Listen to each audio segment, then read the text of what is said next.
आज हम लोग डॉक्यूमेंट्री एविडेंस पढ़ेंगे और साथ ही प्राइमरी और सेकेंडरी एविडेंस को भी देखेंगे। तो जब हमने ये देखा था कि ओरल एविडेंस से हम क्या प्रूव कर सकते थे, तो उसमें एक एक्सेप्शन था कि कंटेंट ऑफ डॉक्यूमेंट को प्रूव नहीं कर सकते। मतलब कि कंटेंट ऑफ डॉक्यूमेंट को हम ओरल एविडेंस से नहीं प्रूव कर सकते। तो कैसे प्रूव करेंगे? अब इस पर भी सेक्शन 56 ये बताता है कि हम कंटेंट ऑफ डॉक्यूमेंट को या तो प्राइमरी एविडेंस से प्रूव कर सकते हैं या तो सेकेंडरी एविडेंस से प्रूव कर सकते हैं। पर अगर हम सेक्शन 59 देखें तो ये क्लियरली मेंशन करता है कि कंटेंट ऑफ डॉक्यूमेंट को सबसे पहले हमें प्राइमरी एविडेंस से प्रूव करना होगा। और कुछ सर्कमस्टेंसेज हैं जो कि सेक्शन 60 में मेंशन है। उन सर्कमस्टेंसेज में ही आप कंटेंट ऑफ डॉक्यूमेंट को सेकेंडरी एविडेंस से प्रूव कर सकते हो। तो अब नेक्स्ट क्वेश्चन आता है कि ये प्राइमरी एविडेंस कौन से होंगे और ये सेकेंडरी एविडेंस कौन से होंगे। इसका आंसर हमें सेक्शन 57 और 58 में मिलेगा। तो सेक्शन 57 बताता है कि प्राइमरी एविडेंस वो होगा जब डॉक्यूमेंट खुद जो है प्रोड्यूस कर दिया जाए कोर्ट के सामने, ताकि वो कोर्ट खुद उसे इंस्पेक्ट कर सके, तो वो प्राइमरी एविडेंस हो जाता है। और इसमें एक्सप्लेनेशन भी है। अब हम एक एक करके एक्सप्लेनेशन देख लेते हैं। एक्सप्लेनेशन 1 कहता है कि अगर डॉक्यूमेंट्स जो है एग्जीक्यूट हुए हैं सेवरल पार्ट्स में, तो वो सारे ही पार्ट्स प्राइमरी एविडेंस होंगे। अब इसको हम एक एग्जांपल से समझते हैं। ए, बी और सी जो है एक कॉन्ट्रैक्ट में इंटर करते हैं। उस कॉन्ट्रैक्ट की 3 कॉपीज बनाई जाए और हर कॉपी पे तीनों के ही साइन होते हैं। तो ये कहा जाएगा कि document executed in several parts और executed by each of them. तो वो सारे ही जो तीनों पार्ट्स है ना, वो तीनों के तीनों ही प्राइमरी एविडेंस होंगे। अब सेकंड एक्सप्लेनेशन कहता है document executed in counter part, वो दोनों ही काउंटर पार्ट्स प्राइमरी एविडेंस होंगे against the party executing it. अब इसको एक एग्जांपल से समझते हैं। ए और बी हैं, दोनों एक कॉन्ट्रैक्ट में इंटर होते हैं। उस कॉन्ट्रैक्ट की 2 डॉक्यूमेंट प्रिपेयर किए जाते हैं, डॉक्यूमेंट 1 और डॉक्यूमेंट 2। ठीक है, जो डॉक्यूमेंट 1 था उसे सिर्फ ए साइन करता है, ठीक है, और जो कि उसको रखता कौन है, बी। और डॉक्यूमेंट 2 था, उसे जो है साइन करता है बी और वो रख लेता है ए। ठीक है, तो अब ये जो डॉक्यूमेंट 1 था जिसे कि ए ने साइन किया था, तो वो हमेशा एक प्राइमरी एविडेंस होगा किसके अगेंस्ट, ए के। क्यों? क्योंकि उसने एग्जीक्यूट किया है उसे। ठीक है, सिमिलरली जो डॉक्यूमेंट 2 होगा वो एक प्राइमरी एविडेंस होगा किसके अगेंस्ट, बी के अगेंस्ट। क्यों? क्योंकि उसने उस डॉक्यूमेंट को एग्जीक्यूट किया था, भले उसे रखा किसने था, ए ने। अब हम थर्ड एक्सप्लेनेशन देख लेते हैं, जो कि कहता है कि अगर कोई नंबर ऑफ डॉक्यूमेंट्स जो है प्रिपेयर किए जा रहे हैं किसी यूनिफॉर्म प्रोसेस से, वो कैसा यूनिफॉर्म प्रोसेस, जैसे कि प्रिंटिंग, लिथोग्राफी, फोटोग्राफी, तो वो सारे जो डॉक्यूमेंट प्रिपेयर किए गए ना, वो प्राइमरी एविडेंस होंगे किसके अगेंस्ट, एक दूसरे के अगेंस्ट। पर सेकेंडरी एविडेंस होंगे उस कॉपी के अगेंस्ट जिससे कि वो प्रिपेयर किए गए। इसको हम एक एग्जाम्पल से समझते हैं। एक डॉक्यूमेंट है ए, ठीक है, और उससे जो है हम फोटोग्राफी के थ्रू उसकी बहुत सारी 10 कॉपीज निकलवाते हैं। ठीक है, D1 D2 D3 करके D10 तक। ठीक, तो अब जो ये D1 D2 D3 है ना, ये आपस में एक दूसरे के प्राइमरी एविडेंस होंगे। ठीक है, अगर मुझे D4 को प्रूव करना है तो मेरे पास अगर D2 है तो मैं D2 को ले जाके कोर्ट में सबमिट कर सकती हूँ as a primary evidence. But अगर ये जो DA को प्रूव करना है मुझे, तो मैं D2 को नहीं ले जाके जो है कोर्ट में दे सकती हूँ, क्योंकि ये जो डॉक्यूमेंट ए था ना, वो प्राइमरी एविडेंस हो जाएगा। ठीक है, बट उसके अगेंस्ट में ये जो D2 बनाए, जो उसकी कॉपी के थ्रू बनाए, फोटोग्राफी के थ्रू बनाए, वो जो है एक सेकेंडरी एविडेंस कहलाएगा। अब हम एक्सप्लेनेशन 4 देखेंगे। ये एक्सप्लेनेशन 4 से एक्सप्लेनेशन 7 तक ये नया ऐड हुआ है BSA में। तो एक्सप्लेनेशन 4 ये कहता है कि अगर कोई डिजिटल डॉक्यूमेंट है और वो कई जगह पे सेव है, ठीक है, तो वो सारे ही जो वर्जन है ना, जो स्टोर्ड वर्जन है, चाहे वो एक जगह सेव हो, दूसरी जगह सेव हो, वो सब के सब जो है प्राइमरी प्रूफ होंगे उस डॉक्यूमेंट के कंटेंट का।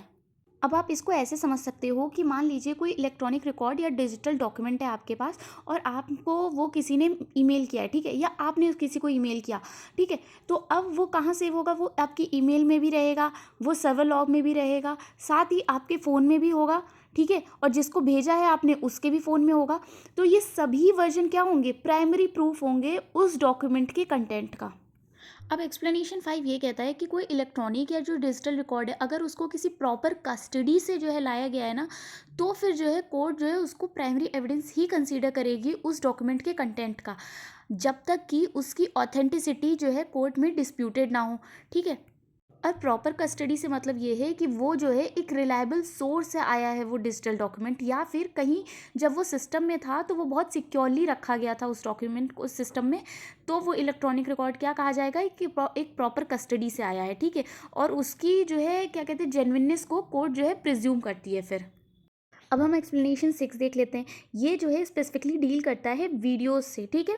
तो ये कह रहा है कि कोई भी ऐसी वीडियो रिकॉर्डिंग्स है जो कि आपके फ़ोन में जो है या फिर किसी भी सिस्टम में जो है सेव्ड है, और साथ ही साथ आपने उसको ट्रांसमिट किया है या ट्रांसफ़र किया है किसी और को, ठीक है। तो जो आपके पास सेव्ड है या जो आपने दूसरे को सेंड किया है, दूसरे के पास जो गया है, उसको भी हम एक प्राइमरी एविडेंस ही मानेंगे। ऐसा नहीं है कि आपके पास जो है वो प्राइमरी एविडेंस हो गया और जो दूसरे के पास गया वो सेकेंडरी हो जाएगा। नहीं, हम दोनों ही कॉपीज़ को प्राइमरी एविडेंस मानेंगे उस डॉक्यूमेंट के कंटेंट का। आप इसको एक एग्जाम्पल से समझिए कि आप अपने फ़ोन में एक वीडियो रिकॉर्ड करते हो, ठीक है, और फिर उसको व्हाट्सएप के थ्रू जो है आप किसी और को सेंड कर रहे हो, ठीक है। तो जब आपने उसको रिकॉर्ड किया तो वो आपके फ़ोन में सेंड हुआ और फिर आपने उसको तुरंत ही अपने व्हाट्सएप पे जो है सेंड कर दिया किसी और को। तो जब जो किसी और को भेजा आपने वो भी, और जो आपके फ़ोन में स्टोर्ड हुआ वो भी, दोनों के दोनों एक प्राइमरी एविडेंस होंगे उस जो है जब वीडियो रिकॉर्डिंग के कंटेंट की बात होगी तो। अब हम एक्सप्लेनेशन 7 पे आ जाते हैं। ये कह रहा है कि कोई भी इलेक्ट्रॉनिक या जो डिजिटल रिकॉर्ड्स होते हैं, जब हम उन्हें अपने कंप्यूटर रिसोर्स में स्टोर करते हैं, ठीक है, और वो मल्टीपल जगह स्टोर्ड हैं, ठीक है, तो वो जो कई जगह पे स्टोर्ड है ना, तो हर एक फाइल अपने आप में एक प्राइमरी एविडेंस होगी उस डॉक्यूमेंट की, ठीक है। साथ ही साथ ये भी कह रहा है कि जब वो कंप्यूटर रिसोर्स में अपने जब हम स्टोर करते हैं तो कुछ फाइल्स अपने आप स्टोर हो जाती है ना, लाइक टेम्प्रेरी फाइल्स। तो वो कह रहा है कि वो जो टेम्प्रेरी फाइल है ना, हम उसको भी प्राइमरी एविडेंस समझेंगे, ठीक है। ये एक्सप्लेनेशन 7 कहता है। अब यहाँ हमारा कंप्लीट होता है कि प्राइमरी एविडेंस में क्या क्या इंक्लूड होता है, उसके सारे एक्सप्लेनेशंस, ठीक है। तो अब हम चलते हैं सेक्शन 58 पे, जो कि बताएगा कि सेकेंडरी एविडेंस क्या होते हैं। तो सेक्शन 58 बता रहा है कि जो सेकेंडरी एविडेंस होता है वो क्या इंक्लूड करता है। सबसे पहले सर्टिफाइड कॉपीज़। पर ये जो सर्टिफाइड कॉपीज़ होगी वो हर डॉक्यूमेंट की एक्सेप्टेबल नहीं होती है। सिर्फ उन डॉक्यूमेंट की जो है सर्टिफाइड कॉपीज़ जो है एडमिसिबल होंगी जिनका कि या तो अधिनियम में, भारतीय साक्ष्य अधिनियम में, या फिर किसी और लॉ में एक्सप्रेस मेंशनली लिखा हुआ है कि हाँ, इन डॉक्यूमेंट्स की certified copies as a secondary evidence admissible होगी। अब हम आ जाते हैं सेक्शन 58 का सेकंड पॉइंट। ये कह रहा है कि वो कॉपीज़ जो कि किसी मैकेनिकल प्रोसेस के थ्रू जो है ओरिजिनल डॉक्यूमेंट से प्रिपेयर की गई हैं, तो वो क्या कहलाएंगी, वो सेकेंडरी एविडेंस कहलाएंगी। पर वो मैकेनिकल प्रोसेस ऐसा होना चाहिए जो कि अपने आप में एक्यूरेसी इंश्योर करता हो कॉपीज़ की। अब इस सेकेंड पॉइंट का जो सेकेंड पार्ट है वो ये कह रहा है कि मान लीजिए आपके ओरिजिनल डॉक्यूमेंट थे, ठीक है, और उससे आपने एक कॉपी बनाई, ठीक है। अब इन कॉपीज़ की भी एक कॉपीज़ बनी है, और उन कॉपीज़ को आपने कैसे बनाया है, इससे कंपेयर करके बनाया है, ठीक है। जो मैकेनिकल प्रोसेस से कॉपी निकली हैं उनसे आपने कॉपीज़ को कंपेयर किया है, तो ये जो कॉपीज़ कंपेयर करके बनी है ना, वो भी सेकेंडरी एविडेंस हो जाएंगी। अब इसको हम एक एग्जाम्पल से समझते हैं कि एक डॉक्यूमेंट है ए, ठीक है, और ये एक ओरिजिनल डॉक्यूमेंट है। इसका हम मैकेनिकल प्रोसेस के थ्रू दो कॉपीज़ प्रिपेयर करते हैं, डॉक्यूमेंट 1 एंड डॉक्यूमेंट 2, ठीक है। तो ये जो डॉक्यूमेंट 1 और डॉक्यूमेंट 2 हैं, ये जो है डॉक्यूमेंट ए की क्या हो जाएंगी, सेकेंडरी एविडेंस हो जाएंगी, ठीक है। और ये जो है 58 के क्लॉज 2 का फर्स्ट पार्ट कहता है, ठीक है। अब सेकेंड पार्ट पे आते हैं। ये जो D3 है ये हमने कैसे प्रिपेयर किया है, D2 से कंपेयर करके। तो ये D2 क्या था, मैकेनिकल प्रोसेस से प्रिपेयर था, तो ये खुद एक कॉपी थी, ठीक है। और इस कॉपी के से कंपेयर करके हमने एक और कॉपी बनाई जो कि है D3, और ये D3 भी सेकेंडरी एविडेंस कहलाएगी डॉक्यूमेंट ए का। अब हम सेक्शन 58 का थर्ड पॉइंट पे आते हैं। ये कह रहा है कि वो कॉपीज़ जो कि ओरिजिनल से कंपेयर करके बनाई गई हैं, ठीक है, या तो ओरिजिनल से बनाई गई हैं या तो उससे कंपेयर की गई हैं, तो ये कॉपीज़ भी क्या हो जाएंगी, सेकेंडरी एविडेंस हो जाएंगी ओरिजिनल डॉक्यूमेंट की, ठीक है। तो इसको आप पुराने वाले से कंफ्यूज मत होइएगा। पुराने जो हमने सेकंड क्लॉज में पढ़ा अभी, वो क्या था, जो कॉपी प्रिपेयर की गई थी मैकेनिकल से उससे कंपेयर करके जो कॉपीज़ बनी थी वो भी सेकेंडरी एविडेंस थी। यहाँ पे कॉपी से कॉपी नहीं कंपेयर की जा रही, बट कॉपी को ओरिजिनल जो डॉक्यूमेंट है उससे कंपेयर किया गया है, और तब जो कॉपीज़ बनी हैं उनको हम सेकेंडरी एविडेंस कह रहे हैं क्लॉज 3 में। अब हम सेक्शन 58 के फोर्थ पॉइंट पे चलते। ये कह रहा है कि जब कोई डॉक्यूमेंट है जो कि काउंटर पार्ट्स में एग्जीक्यूट किया गया, ठीक है, तो वो पार्टी जिसने कि उस काउंटर पार्ट को एग्जीक्यूट नहीं किया था उसके खिलाफ, वो उसके अगेंस्ट में वो जो काउंटर पार्ट होगा वो जो है सेकेंडरी एविडेंस का काम करेगा, ठीक है। बट जिसने उसको एग्जीक्यूट किया था उसके अगेंस्ट वो क्या काम कर रहा था, प्राइमरी एविडेंस का काम कर रहा था। इसको हम अब एक एग्जाम्पल से समझते हैं। अब ए और बी हैं, वो एक कॉन्ट्रैक्ट में जाते हैं, ठीक है। उस कॉन्ट्रैक्ट के लिए वो दो डॉक्यूमेंट प्रिपेयर करते हैं, डॉक्यूमेंट 1 और डॉक्यूमेंट 2, ठीक है। जो डॉक्यूमेंट 1 है उसको ए साइन करता है, ए एग्जीक्यूट करता है, वहीं पे डॉक्यूमेंट 2 जो है वो बी एग्जीक्यूट कर रहा है, ठीक है। तो अब जो डॉक्यूमेंट ए ने एग्जीक्यूट किया है तो वो डॉक्यूमेंट 1 प्राइमरी एविडेंस होगा किसके अगेंस्ट, ए के, क्यों, क्योंकि उसने एग्जीक्यूट किया है। पर नॉन एग्जीक्यूटिंग पार्टी कौन है, बी, तो उसके अगेंस्ट में डॉक्यूमेंट 1 क्या हो जाएगा, सेकेंडरी एविडेंस। वहीं डॉक्यूमेंट 2 की बात करें तो उसे किसने एग्जीक्यूट किया था, बी ने, तो डॉक्यूमेंट बी के अगेंस्ट क्या हो जाएगा, सेकेंड प्राइमरी एविडेंस होगा, ठीक है। बट उसे एग्जीक्यूट किसने नहीं किया था, ए ने, तो किस उसके अगेंस्ट क्या हो जाएगा, वो डॉक्यूमेंट 2 सेकेंडरी एविडेंस। अब हम सेक्शन 58 का 5th पॉइंट देखेंगे, जो कि ये कहता है कि अगर कोई डॉक्यूमेंट है, ठीक है, और उसके कंटेंट को किसी पर्सन ने खुद देखा हुआ है, ठीक है, खुद देखा और पढ़ा हुआ है, तो वो उसका ओरल अकाउंट दे सकता है। और उसके ओरल अकाउंट को जो है क्या समझा जाएगा, एक सेकेंडरी एविडेंस समझा जाएगा जब भी उस डॉक्यूमेंट के कंटेंट पे क्वेश्चन होगा। तो अब हम सेक्शन 58 का 6th पॉइंट देख लेते हैं। ये कहता है oral admissions as an secondary evidence, ठीक है।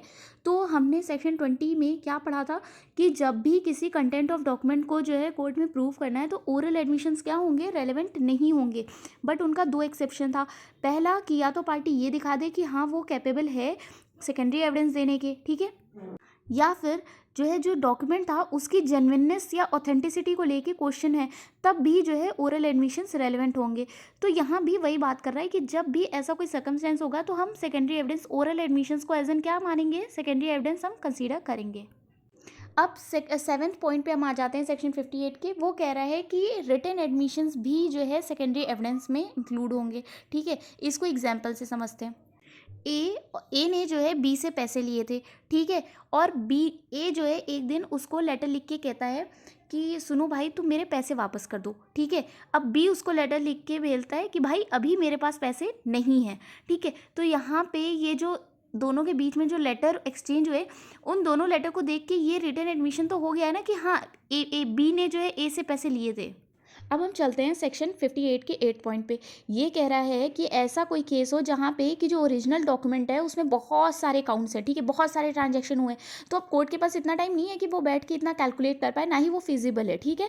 या फिर कोई ऐसा केस आ गया है जहाँ पे कि डॉक्यूमेंट में बहुत मतलब वो कन्वीनियंट ही नहीं हो पा रहा है कोर्ट के लिए एग्जामिन करना। अब पता चले कोई डॉक्यूमेंट है जिसमें 2000 पेजेस है, तो कोर्ट कैसे बैठ के 2000 पेजेस पढ़ेगी, एग्जामिन करेगी। तो ऐसे केस में कोर्ट कह रही है कि हम एविडेंस ऐसे पर्सन का ले लेंगे जिसने कि उस डॉक्यूमेंट को एग्जामिन किया हो, ठीक है, और साथ ही साथ सिर्फ एग्जामिन ना किया हो, वो इस तरह के डॉक्यूमेंट्स को एग्जामिन करने में स्किल्ड भी हो, तो हम उसका एविडेंस ले लेंगे। और वो एविडेंस क्या कहलाएगा, सेकेंडरी एविडेंस कहलाएगा उस डॉक्यूमेंट का। तो हमारा यहाँ पे सेक्शन 58 कंप्लीट होता है, ठीक है। तो अब तक हमने क्या पढ़ा, सेक्शन 56 पढ़ा, जिसमें कि ये हमने पढ़ा कि जब भी कंटेंट ऑफ डॉक्यूमेंट को प्रूव करना होगा तो हम कैसे प्रूव करेंगे, या तो प्राइमरी एविडेंस से करेंगे या तो सेकेंडरी एविडेंस से, ठीक है। फिर हमने 57 में प्राइमरी एविडेंस देखा और 58 में सेकेंडरी एविडेंस देखा, ठीक है। पर जब हम 59 में आए तो उसने कहा कि डॉक्यूमेंट का कंटेंट जब भी प्रूव करना होगा तो आप प्राइमरी एविडेंस से करेंगे, ठीक है। सिर्फ जिन केसेस में मेंशन्ड है यहाँ सेक्शन 60 में, उन्हीं केसेस में आप सेकेंडरी एविडेंस दे सकते हो, ठीक है। तो अब हम चलेंगे सेक्शन 60 पे और देखेंगे कि वो कौन से सर्कमस्टेंस है जहाँ पे हम सेकेंडरी एविडेंस दे सकते हैं, और उन सर्कमस्टेंसेज में हम क्या सेकेंडरी एविडेंस दे सकते हैं ये भी, ठीक है। मतलब किन सर्कमस्टेंसेज में देंगे सेकेंडरी एविडेंस और क्या सेकेंडरी एविडेंस दे सकते हैं ये भी देखेंगे सेक्शन 60 में। अब सेक्शन 60 का पहला पॉइंट क्या है कि अगर आपका ओरिजिनल डॉक्यूमेंट खो गया है, ठीक है, या फिर डिस्ट्रॉय हो गया है, तो ये पॉसिबल ही नहीं है कि आप ओरिजिनल डॉक्यूमेंट प्रोड्यूस कर पाओ कोर्ट के सामने, ठीक है। तो ऐसे सर्कमस्टेंस में आप कोई भी सेकेंडरी एविडेंस दे सकते हो। अब सेकंड सर्कमस्टेंस क्या है कि अगर जो ओरिजिनल डॉक्यूमेंट है वो किसी ऐसे पर्सन के जो है पोजेशन में है जिसके अगेंस्ट आपको वो डॉक्यूमेंट प्रूव करना था, ठीक है, या फिर वो उस पर्सन के पास है जो कि कोर्ट के रीच से बाहर है, ठीक है, उसके पास वो प्रोसेस जो है जा ही नहीं सकता है कोर्ट का, ठीक है।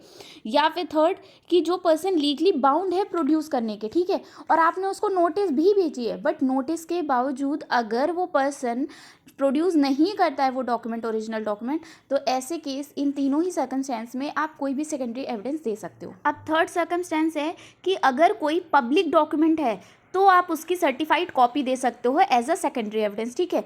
और तीसरा इसी में एक सेकंड पॉइंट ये आता है कि अगर कोई ओरिजिनल डॉक्यूमेंट है, ऐसी ओरिजिनल डॉक्यूमेंट जो कि किसी अधिनियम में या किसी और लॉ में जो कि अभी इन्फोर्स में है, वो ये बताता है कि आप इसके कंटेंट को प्रूव करने के लिए आप सर्टिफाइड कॉपी दे सकते हो, तो उन केसेस में भी उन डॉक्यूमेंट्स के कंटेंट को प्रूव करने के लिए आप सर्टिफाइड कॉपी दे सकते हो अगर लॉ परमिट करता है तो।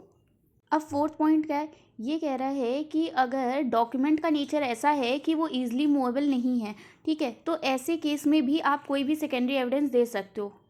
अब फिफ्थ सर्कमस्टेंस क्या है, वो ये बता रहा है कि अगर कोई डॉक्यूमेंट है, ठीक है, जिसके एग्जिस्टेंस या कंडीशन या फिर उसके कंटेंट को लेके जिस पर्सन के अगेंस्ट प्रूफ करना था उस डॉक्यूमेंट को, उसने ही कोई रिटन एडमिशन किया हुआ है, तो आप उस रिटन एडमिशन को प्रूव कर सकते हो, ठीक है। वो रिटन एडमिशन क्या हो जाएगा, एडमिसिबल होगा एज अ सेकेंडरी एविडेंस। अब सिक्स सर्कमस्टेंस क्या है, ये सबसे लास्ट है। ये कहता है कि ऐसे केसेस जहाँ पे कोई वॉल्यूमिनस डॉक्यूमेंट है, ठीक है, मतलब जैसा हमने पहले देखा था कि 2000 पेज का डॉक्यूमेंट है, ठीक है। अब सिक्स हमारा सबसे लास्ट सर्कमस्टेंस है, ये बता रहा है कि ऐसा केस जहाँ पे कि जो डॉक्यूमेंट है उसमें बहुत सारे न्यूमरस अकाउंट है, या वो डॉक्यूमेंट ही इतना बड़ा है कि कोर्ट के पास इतना फिजिबिलिटी नहीं है कि वो जाके एक एक पेज को एग्जामिन कर सके। ऐसे केस में जो है कोर्ट जो है उसका एडमिशन जो है क्या कहते हैं ले लेगी जिस पर्सन ने उसको एग्जामिन किया हुआ है, ठीक है। और जिस पर्सन ने उस डॉक्यूमेंट को एग्जामिन किया है वो स्किल्ड भी है एग्जामिनेशन में इस तरह के डॉक्यूमेंट के, तो उसका जो है क्या कहते हैं ओरल अकाउंट जो है एडमिसिबल होगा।